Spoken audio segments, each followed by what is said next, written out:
ஜன்னல் சமூகத்தின் சாளரம். மாதம் இருமுறை வெளிவரும் குடும்ப இதழ்.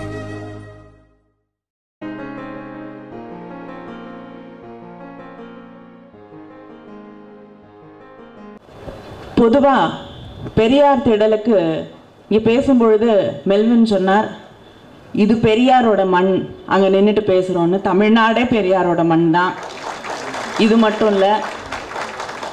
ஆனால் இந்த திடலுக்குள் வந்து பேசும்பொழுது இது ஒவ்வொருவருக்கும், ஒவ்வொரு தமிழனுக்கும் மறுபடியும் தன் அடையாளத்தை தொட்டுக்கொள்ளக்கூடிய, தன் அடையாளத்தோடு ஒட்டி உறவாடக்கூடிய ஒரு இடம் என்ற அந்த உணர்வு வராமல் இருப்பதில்லை.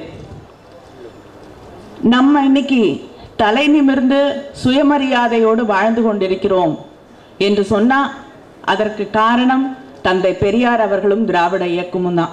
அதை நம்ம எந்த காலத்துக்கும் மறந்து விடக்கூடாது என்பது மிக முக்கியமான ஒன்று. இன்னைக்கு நான் உங்ககிட்ட அதிகமாக சொல்ல தேவையில்லை, ரொம்ப நேரமும் பேசக்கூடாது. ஏனென்றால் இணையதளத்தில், சோஷியல் மீடியாவில் எல்லாமே சுருக்க சொல்லக்கூடிய ஒன்றாக மாறிக்கொண்டிருக்கிறது. யாருக்கும் ரொம்ப நேரம் எழுதக்கூடிய, படிக்கக்கூடிய அளவுக்கு நேரம் இருப்பதில்லை, பொறுமையும் இருப்பதில்லை. ஆனால் இன்னைக்கு ஒரு பிரச்சாரம், நம்ம தேர்தல் நோக்கித்தான் இந்த கூட்டம் நடந்து கொண்டிருக்கிறது. ஆனால் அதையும் தாண்டி இணையதளத்தில் ஒரு பிரச்சாரம் ஓடிக்கொண்டிருக்கு. ஏதோ திராவிட கட்சிகள் தான் தமிழ்நாட்டையே அழிச்சிருச்சு, திராவிட கட்சிகளால் தான் இன்னைக்கு தமிழர்களுடைய நிலை தாழ்ந்திருக்கிறது, திராவிட இயக்கம் தான் தமிழர்களுக்கு எதிரான ஒன்று என்ற ஒரு தவறான பொய்யான பிரச்சாரம் இன்னைக்கு அங்கே அரங்கேறிட்டு இருக்கு. முக்கியமாக சோஷியல் மீடியாவில் இதை ஒரு செய்தியாகவே பரப்பி கொண்டிருக்கிறார்கள். இதுக்கு முக்கியமான காரணம் என்னன்னா, அது திராவிட இயக்கம்னு சொன்னீங்கன்னா அது திமுகவை மட்டும்தான் குறிக்கும்.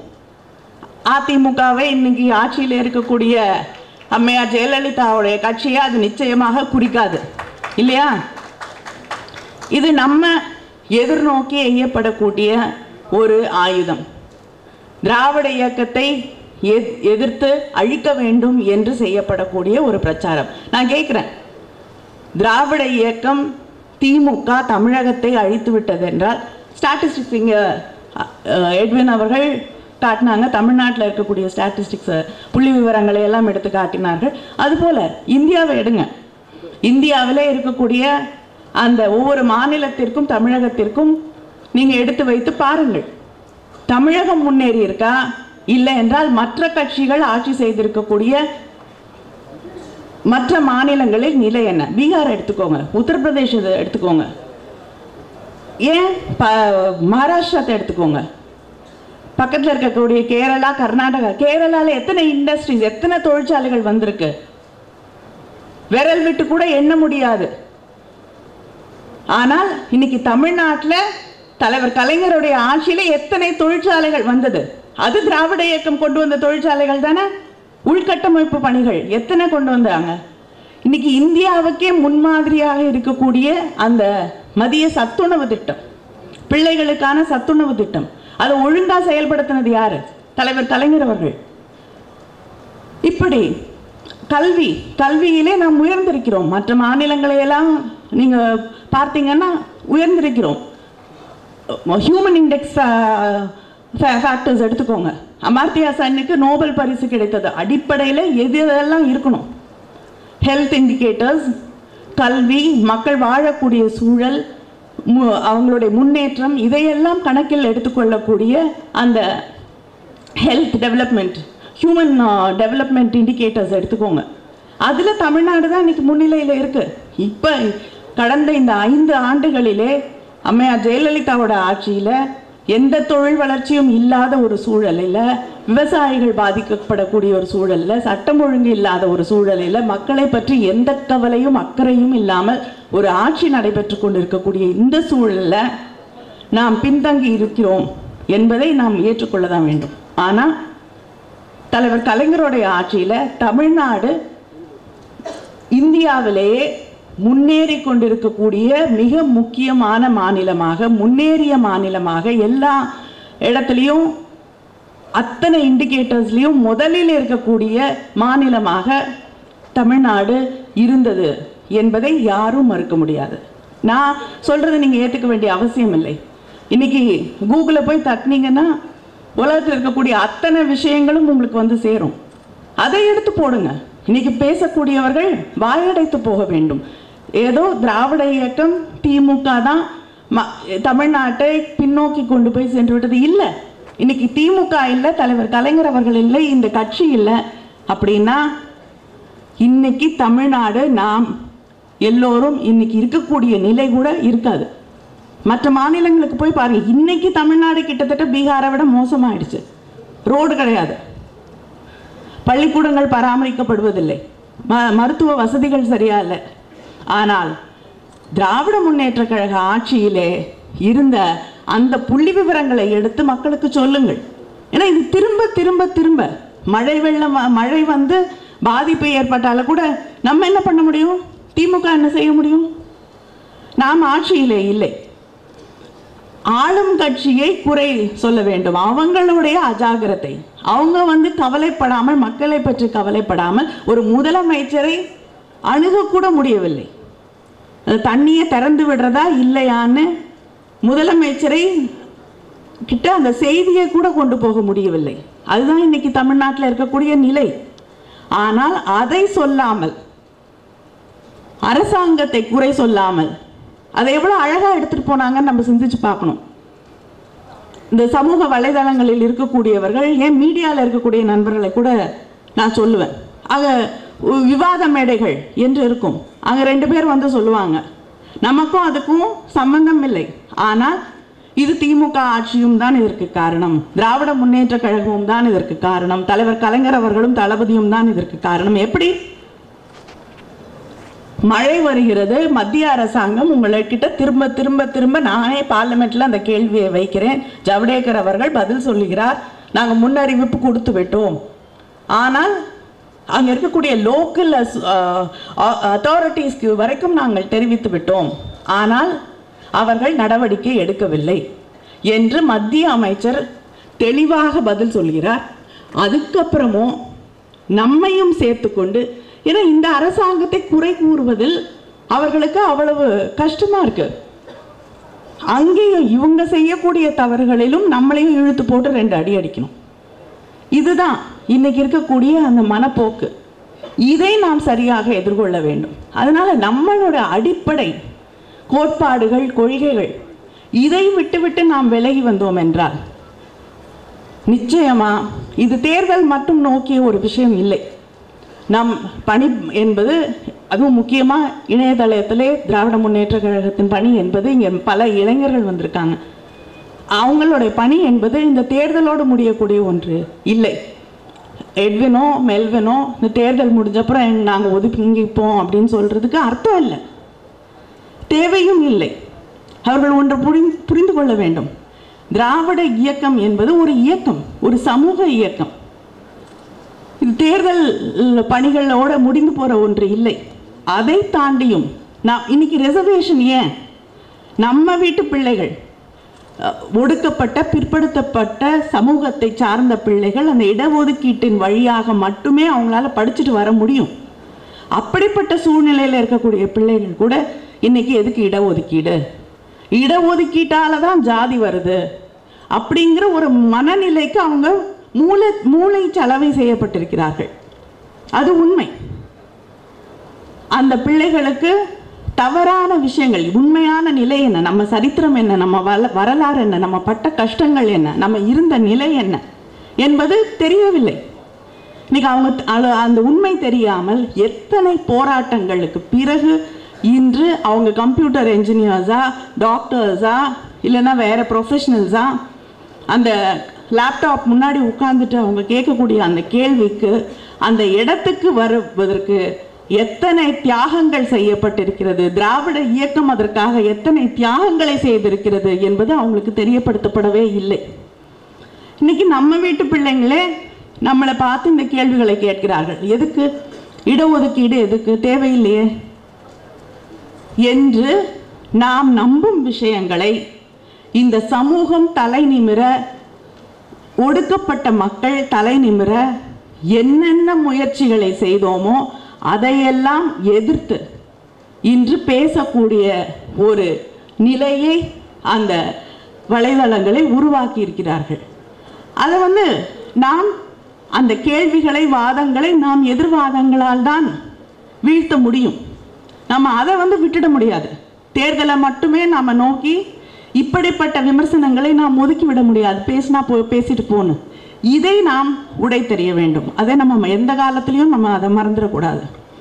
பல நேரங்களில் இன்றைக்கி ஆட்சியில் இருப்பவர்களாக இருக்கட்டும், இல்லைனா டெல்லியில் ஆட்சியில் இருக்கவங்களாக இருக்கட்டும், அவங்கள பற்றி ஒரு விமர்சனத்தை எடுத்து வைக்கும் பொழுது, அதுவும் பகுத்தறிவு இயக்கங்களை சார்ந்தவர்கள் ஒரு விமர்சனத்தை எடுத்து வைக்கும் பொழுது, குறிப்பாக பெண்கள் சில விமர்சனங்களை முன்வைக்கும் பொழுது அவங்க என்னென்ன விதத்தில் எவ்வளவு கீழ்த்தரமாக பேசுகிறார்கள் அப்படிங்கிறத நம்ம பார்க்க முடியுது.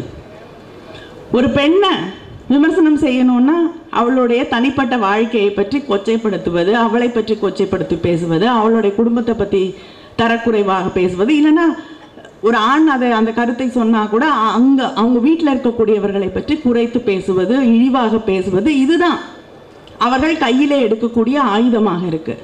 அதுக்கு நம்ம எந்த காலத்திலையும் பணிஞ்சு போயிடக்கூடாது. நம்ம அந்த அளவுக்கு தரம் தாழ்ந்து போகக்கூடாது. நமக்குன்னு ஒரு தரம் இருக்குது. அதை நாம் விட்டுட்டு கீழிறங்கி அந்த நிலைக்கு நம்மை தாழ்த்தி கொள்ளக்கூடாது என்பதையும் நாம் எப்பொழுதும் நினைவில் வைத்துக்கொள்ள வேண்டும். இன்னைக்கு திராவிட முன்னேற்ற கழகம் இந்த அளவுக்கு இப்போ பேசும்பொழுது சொன்னார்கள், எங்களுக்கு மட்டும்தான் அங்கீகாரம் இல்லை அப்படின்னு. நிச்சயமாக விரைவில் உங்களுக்கு அங்கீகாரம் கிடைக்கும். ஆனால் நீங்கள் அங்கீகாரம் இல்லை என்று சொல்ல முடியாது. ஏன்னா பொதுவாக ஒவ்வொரு அணிக்கும் ஏதாவது ஒரு கூட்டம் தான் நடக்கும். ஆனால் இங்கே அங்கீகாரம் இல்லாத ஒரே காரணத்தால் தான் கொஞ்ச நாளைக்கு முன்னாடி தளபதி அவர்களும் இங்கே இணையதளத்தில் வேலை செய்யக்கூடியவர்களை சந்தித்து பேசினார்கள். இன்னைக்கு நீங்களே ஒரு கூட்டத்தை போடுறீங்க, என்னை அழைத்து பேச சொல்கிறீர்கள். இப்படி பல இடங்களிலே நீங்கள் யாருடைய அதிகாரத்திற்கும் கீழே வராமல் செயல்படக்கூடிய ஒரு சுதந்திரம் உங்களுக்கு மட்டும்தான் இருக்கு. மகளிர் அணியில் நாங்கள் ஒரு கூட்டம் போடணும்னா கூட முதல்ல மகளிர் அணி நிர்வாகிகள் கிட்ட பேச முடியாது. அங்கே இருக்க மாவட்ட செயலாளரை கேட்கணும்.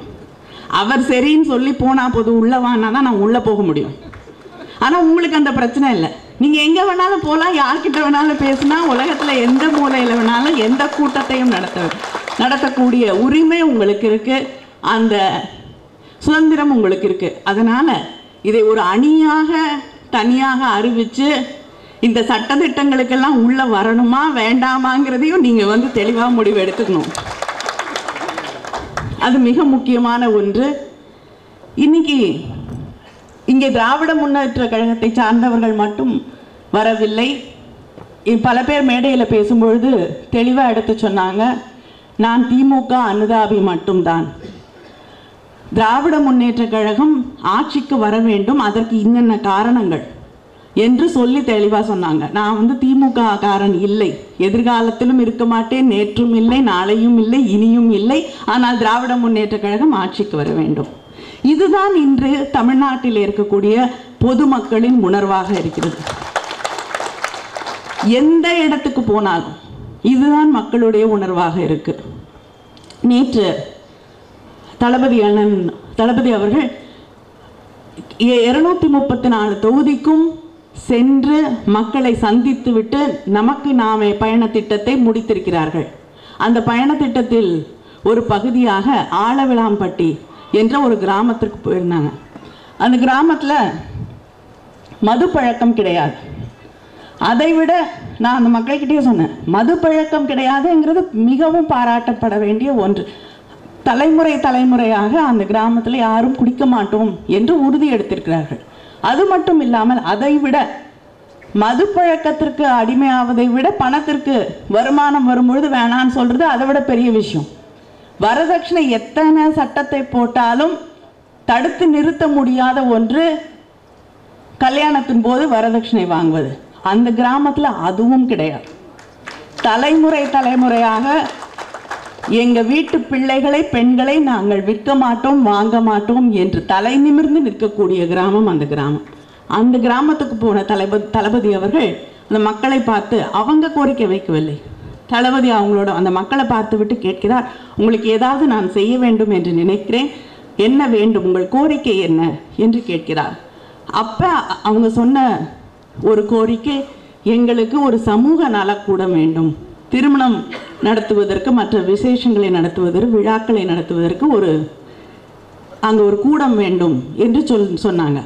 தளபதி அந்த நிகழ்ச்சியை முடித்துவிட்டு என்னை தொலைபேசியில் அழைச்சி சொன்னாங்க, நான் உன்னை நம்பி ஒரு வாக்குறுதி கொடுத்துட்டு வந்திருக்கேன், அங்கே சமூக நல கூடம் கேட்கிறார்கள், நம்ம ஆட்சியில் இல்லை, அந்த மக்களுடைய கோரிக்கையை நிறைவேற்ற முடியாது, ஆனால் உனக்கு எம்பி நிதியில் பணம் இருந்ததுன்னா தயவு செய்து அந்த மக்களுக்கு அந்த சமூக நல கூடத்தை கட்டுவதற்கான நிதியை ஒதுக்கி தர வேண்டும் என்று அவர் சொன்ன அடுத்த நிமிஷம் கடிதத்தை தயார் செய்து கொடுத்து விட்டேன். ஆனால் 4 மாதம் ஆச்சு.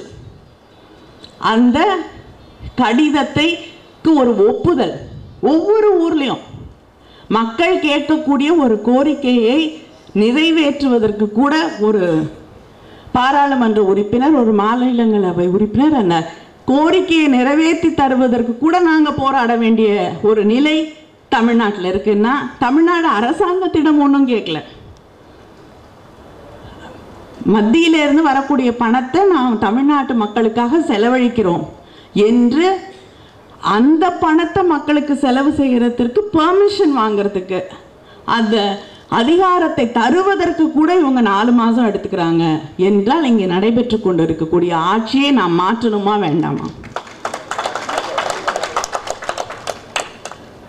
இதுவே சற்று சிந்தித்து பாருங்கள். திராவிட முன்னேற்ற கழக ஆட்சியாக இருந்தால் இந்த 4 மாதத்தில் தளபதி அங்கே போயிட்டு இங்கே இந்த ஆணை கிடைக்கக்கூடிய இந்த 4 மாதத்தில் அந்த கட்டிடத்தை கட்டி முடித்து விட்டு அவரே போய் அந்த கட்டிடத்திற்கான திறப்பு விழாவையும் செய்திருக்க முடியும்.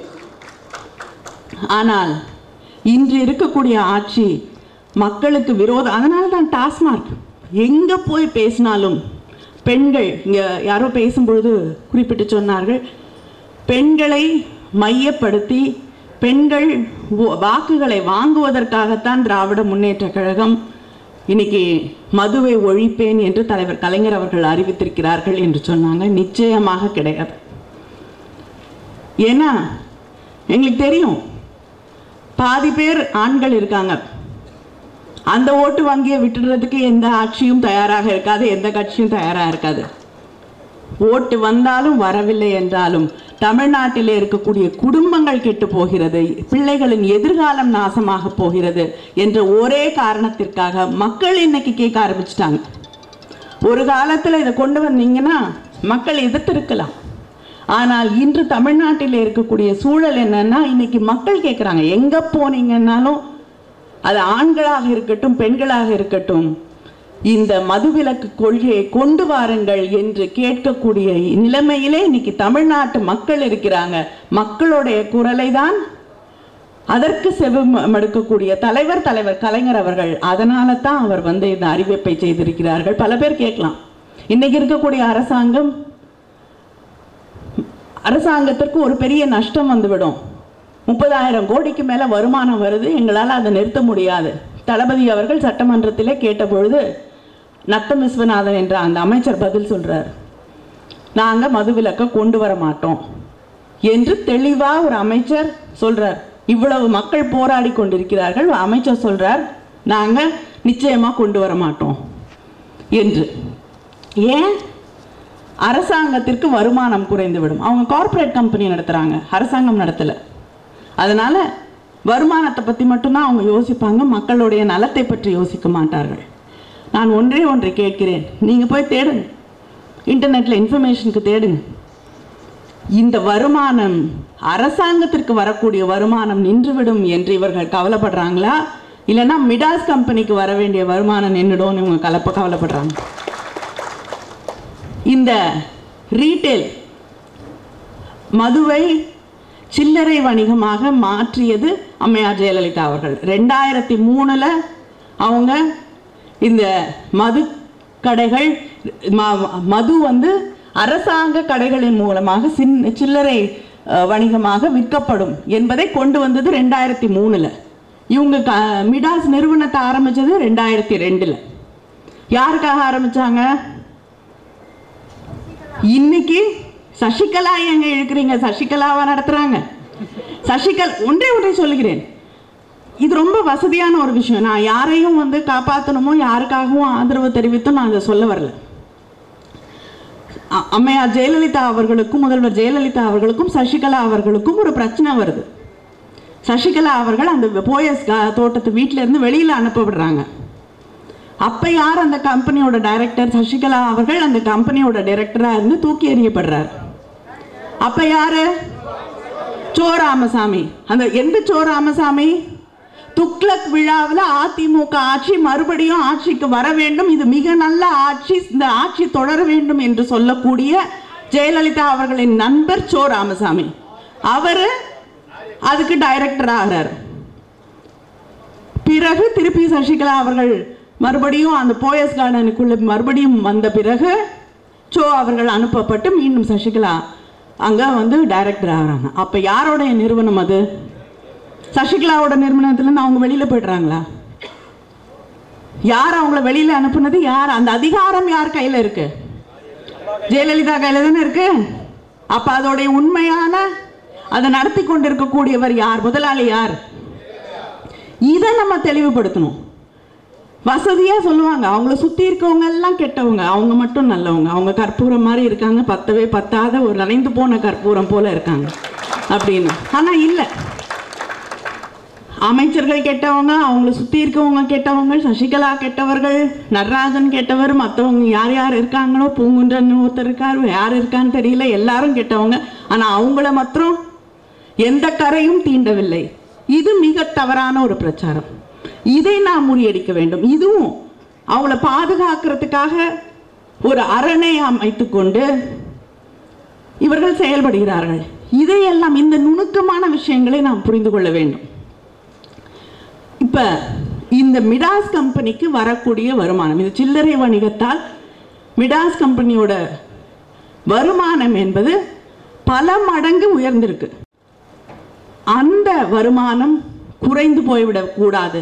செலவு தேர்தல் வருகிறது, செலவு காசு வேணும்ல, எப்படி மூடுவாங்க? அதற்காக அந்த நிறுவனத்தை நன்றாக வளர்த்தெடுக்க வேண்டும், தன்னுடைய சொந்த நிறுவனம் வளர்த்தெடுக்கப்பட வேண்டும் என்பதற்காக மது பழக்கத்தை தமிழ்நாட்டில் இருந்து அகற்ற மாட்டேன் என்று சொல்லக்கூடிய ஆட்சி இன்று நடைபெற்றுக் கொண்டிருக்கக்கூடிய ஆட்சி. இதை நம்ம ஒரு காலத்தில் திராவிட முன்னேற்ற கழகம் ஒவ்வொரு கட்டத்திலையும் தன்னை மாற்றி கட்டமைத்துக் கொண்டே வந்திருக்கு. மேடையில் பேசினார்கள், அதே நேரத்தில் திரைப்படங்கள் நாடக மேடைகளிலே திராவிட முன்னேற்ற கழகம் நாடகம் போட்டது. மக்களை சென்றடையக்கூடிய எல்லா வழிகளையும் கையாண்டு இருக்கக்கூடிய ஒரு கட்சி, ஒரு இயக்கம் இருக்கிறதுனா அது திமுக மட்டும்தான். பிறகு திரைப்படங்களை தன் கையில் எடுத்துக்கொண்டது. திரைப்படங்களின் வழியாக பல கருத்துக்களை, சமூக மாற்றத்திற்கான கருத்துக்களை முன்னெடுத்து வைத்தது திராவிட முன்னேற்ற கழகம், கலைஞர் அவர்கள், திராவிட இயக்க தலைவர்கள். அதற்கு பிறகு பத்திரிகைகள் வழியாக, மேடை பேச்சுக்களின் வழியாக இன்னைக்கு தலைவர் கலைஞர் அவர்களும் தளபதி அவர்களும், தளபதிக்கு கிட்டத்தட்ட 10 லட்சம் ஃபாலோவர்ஸ் இருக்காங்க. தலைவர் கலைஞர் அவர்களுக்கும் பல லட்சம் ஃபாலோவர்ஸ் இன்னைக்கு அவருடைய ஃபேஸ்புக்கில் இருக்காங்க. மிக முக்கியமான ஒரே ஒரு விஷயத்தை இங்கே குறிப்பிட விரும்புகிறேன். தலைவர் கலைஞர் அவர்கள் அந்த முகநூல் பக்கம் திறக்கப்பட்ட பொழுது பல்லாயிரக்கணக்கான பேர், பல லட்சம் பேர் அதில் பதிவுகளை செய்தார்கள். பல பேர் மிக கீழ்த்தரமான விதத்திலே தலைவர் அவர்களை விமர்சித்து பதிவுகள் செய்தார்கள். மாற்று கட்சியை சேர்ந்தவர்கள் கூட கேள்வி கேட்டாங்க, இவ்வளவு மோசமான விமர்சனங்களை ஏன் இவர்கள் போடுகிறார்கள், அந்த முகநூலிலே ஏன் பதிய விடுகிறார்கள் என்று அவர்களே கேட்கக்கூடிய, அவர்களே முகம் சொலிக்கக்கூடிய விமர்சனங்கள் எல்லாம் அங்கே எழுதப்பட்டது. அந்த முகநூலை நடத்தி கொண்டிருக்கக்கூடிய அந்த தம்பிகள் தலைவர் கலைஞர் அவர்களிடம் போய், இதெல்லாம் நாங்கள் எடுத்துட்டோமா, எல்லாரும் எங்களை திட்டுறாங்க என்று சொன்ன பொழுது தலைவர் கலைஞர் என்ற அந்த ஜனநாயகவாதி சொன்னார், வேண்டாம், விமர்சனங்கள் வந்தால் அது அங்கேயே இருக்கட்டும் என்று சொல்லக்கூடிய துணிவு இருக்கக்கூடிய ஒரே தலைவர் கலைஞர் அவர்கள்தான். அதனால தான் அவர் மறுபடியும் தமிழ்நாட்டின் முதலமைச்சராக வர வேண்டும், தமிழ்நாடு சுவாசிக்க வேண்டும். சுதந்திரமான காற்றை சுவாசிக்க வேண்டும். மற்ற விஷயங்கள் எல்லாம் கூட விட்டுடுங்க. மனிதனுக்கு அடிப்படையில் சுதந்திரம் தேவை. அதை தரக்கூடிய ஒரே கட்சி, ஒரே தலைவர், ஒரே இயக்கம் திராவிட முன்னேற்ற கழகம், தலைவர் கலைஞர் அவர்கள் என்பதை நாம் மறந்துவிடக் கூடாது. இன்னைக்கு பல மாற்றங்கள் வந்திருக்கு. ஆனால் திமுக இன்னைக்கு வலைதளத்தில் மிக நன்றாக செயல்பட்டு கொண்டிருக்கிறது. ஃபேஸ்புக்கில் இருக்கீங்க, பிளாக்ஸில் இருக்கீங்க, எல்லாம் இருக்கீங்க. ஆனால் ட்விட்டரில் கொஞ்சம் கம்மியாக இருக்கும் இல்லையா? ஆனால் பல பேர் இன்னைக்கு அதுக்கு மாறிக்கொண்டிருக்கிறார்கள். ட்விட்டரில் ஒரு விஷயத்த சொல்லிட்டு போயிட்டே இருக்காங்க. ஆனால் பதில் சொல்லுவதற்கான பல பேர் நம் இயக்கத்தை சேர்ந்தவர்கள் அங்கே அதிகமாக இல்லை. அதை நீங்கள் கொஞ்சம் கருத்தில் எடுத்துக்கொள்ள வேண்டும் என்ற ஒரு கோரிக்கையை நான் இங்கே வைக்கிறேன். இன்னும் அதிகமாக, ஏன்னா இதில் செயல்படக்கூடியவர்கள் அங்கே செயல்படுறது ஒன்றும் பெரிய கஷ்டமான விஷயம் இல்லை. அதனால் கொஞ்சம் ட்விட்டர்லேயும் நம்மளுடைய இருப்பை, நம்ம எதிர்வினைகளை அங்கே கொஞ்சம் அதிகப்படுத்த வேண்டும் என்ற கோரிக்கையை நான் வைக்கிறேன். இன்னும் ஒன்று, இந்த சால்வை போடுறோம் இல்லையா மேடையில், இது முதலாக ஏன் கொண்டு வரப்பட்டது அப்படின்னா, கைத்தறி நெசவாளர்கள் மிகவும் கஷ்டப்பட்டு கொண்டிருந்தாங்க. அவங்கள காப்பாற்றுறதுக்காக, அவங்களுக்கு இன்னும் கொஞ்சம் வேலை கிடைக்கணுங்கிறதுக்காக தான் இந்த மேடையிலே இந்த நூல் ஆடைகளை போர்த்துவது என்ற ஒரு வழக்கம் ஏற்படுத்தப்பட்டது. அதுவும் இந்த மழை வந்த பொழுது தான். அப்புறம் பிறகு அதை சால்வையாக, இந்த குளிருக்கு போர்த்தக்கூடிய சால்வையாக அது மாறுச்சு. அது நெசவாளர்களுக்கு பயன்படக்கூடிய ஒன்றாக இல்லை. இருந்தாலும் பரவாயில்ல, காஷ்மீரில் இருக்கக்கூடிய சில நெசவாளர்களுக்கு, கைவினை கலைஞர்களுக்கு அது பயன்படுது என்று நினைக்கக்கூடிய இடத்துல இருந்தோம். ஆனால் இன்னைக்கு அது இந்த பளபளன்னு ஒரு ஷாலாக மாறிடுச்சு. இதை வச்சுட்டு என்ன செய்ய முடியும்? அதுவும் மழை வெள்ளம் வந்த பொழுது நான் யோசித்தேன், இது சால்வையாக இருந்ததுன்னா பரவாயில்ல, துண்டாக இருந்ததுன்னா பரவாயில்ல, மக்களுக்கு கொடுத்து பயன்படுத்தியாவது இருக்கலாம். இது எங்கேயோ சைனாலேயோ இல்லைன்னா ஏதோ ஒரு ஃபேக்ட்ரியில் நார்த் இந்தியாலேயோ வடக்கில் முகம் தெரியாத யாரோ செய்யக்கூடிய ஒன்றை நம்ம ஏன் மறுபடியும் இங்கே கொடுத்துட்ருக்கோன்னு எனக்கு தெரியல. குறைந்தபட்சம் நீங்களாவது அதை நிறுத்திடுங்க. நான் பல கூட்டங்களை அதை சொல்லி பார்த்துட்டேன். நிச்சயமாக உங்களால் அந்த மாற்றத்தை கொண்டு வர முடியும். இங்கே பேசும்பொழுது சொன்னாங்க, இந்த கட் அவுட், இந்த மாலைகள், இந்த படோடாபம் இதையெல்லாம் குறைச்சிக்கலான்னு. அப்புறம் மேடையிலே நீங்கள் மாலை இவ்வளோ பெருசாக போடுறீங்க. நான் தப்பு சொல்ல வரல, அது அன்பை வெளிப்படுத்தக்கூடிய ஒன்று தான். ஆனால் அதையும் இவ்வளோ பெரிய மாலை போடுங்க, அவ்வளவு பூக்களை நாம் ஏன் வீணாக்க வேண்டும்? இதை நான் உங்கள்கிட்ட சொல்ல முடியும், உங்களுக்கு புரியுங்கிறதுக்காக நான் இங்கே சொல்கிறேன். நீங்கள் அதை தொடங்க முடியும். இங்கே நான் சில விதைகளை தூவி விட்டு போகிறேன். இதை விருட்சமாக்க வேண்டியது உங்களுடைய கடமை. ஏன்னா நீங்கள் தான் ஒரு பெரிய மாற்றத்தை கொண்டு வரக்கூடியவர்களாக இருப்பீர்கள், இருக்க போகிறீர்கள். ஏன்னா இன்னைக்கு ஆட்சி மாறி இருக்கு. மத்தியிலே ஒரு புதிய அரசாங்கம் வந்தது இந்த வலைதளத்தால் தான். அங்கே சில பேர் பணத்துக்காக வேலை செஞ்சு அந்த மாற்றத்தை கொண்டு வந்தார்கள். ஆனால் இங்கே இருக்கக்கூடியவர்கள் உணர்வோடு வந்திருக்கக்கூடியவர்கள். அதனால தான் ஆட்சி வந்தாலும் ஆட்சி இல்லை என்றாலும் நீங்கள் தொடர்ந்து வேலை செய்து கொண்டிருக்கிறீர்கள்.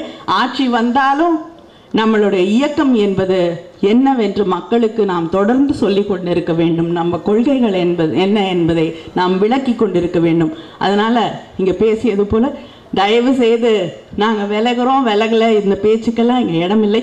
நாம் எல்லோரும் ஒன்றாக நின்று தலைவர் கலைஞர் அவர்களின், தளபதி அவர்களின் கரத்தை வலுப்படுத்துவோம். நன்றி, வணக்கம். ஜன்னல் சமூகத்தின் சாளரம். மாதம் இருமுறை வெளிவரும் குடும்ப இதழ்.